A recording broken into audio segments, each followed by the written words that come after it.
You paid a tax this morning. No form, no receipt, no line item. You didn't sign anything and nobody asked your permission, but it still came out of your pocket. It's not income tax. It's not sales tax.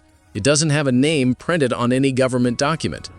Economists call it inflation, but that single word often hides what's really happening. Because inflation isn't just about prices going up, it also changes the purchasing power of money. As new money enters the economy, its effects aren't felt by everyone at the same time. Here's the part many people never think about.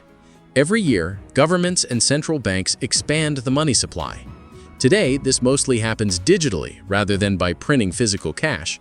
During 2020 to 2022, the U.S. money supply increased dramatically as policymakers responded to the economic crisis. So where does that new money go first? Usually not to ordinary households. It often enters the financial system through governments, banks, and large institutions. Those closest to the source are able to spend or invest that money before its broader effects spread throughout the economy. Then the money moves outward, through businesses, wages, loans, and everyday spending. As it circulates, prices across many parts of the economy may begin to rise. Economists have a name for this pattern: the Cantillon Effect. Named after 18th century economist Richard Cantillon, the idea suggests that people who receive newly created money first may benefit because they can spend it before prices fully adjust, while those who receive it later may face higher prices without the same advantage. Let's make it simple. Imagine inflation averages 5% a year, but your salary grows only 3%. On paper, you received a raise, but in terms of purchasing power, you're actually falling behind.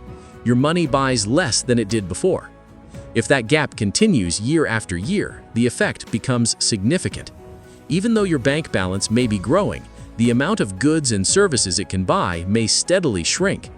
That's why many economists encourage looking beyond salary alone and focusing on purchasing power. Now compare this with a traditional tax. A tax appears on a bill or paycheck. You can see exactly how much was deducted. Inflation works differently. There isn't a line showing how much purchasing power was lost.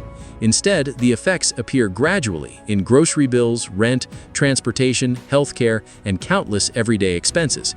That's one reason inflation often feels confusing. People notice prices rising, but may not immediately connect those changes to broader monetary conditions. And inflation doesn't affect everyone in the same way.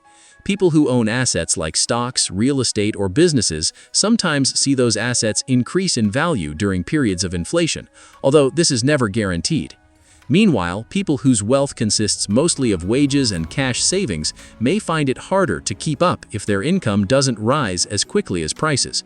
Over long periods, these differences can contribute to changes in wealth distribution across society. None of this means inflation is simply good or bad. Central banks use monetary policy to pursue goals like stable prices, economic growth, and employment. During severe crises, expanding the money supply can help prevent deeper recessions or financial instability. But every policy involves trade-offs.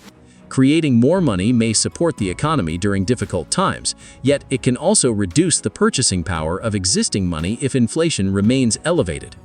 So here's the question worth thinking about.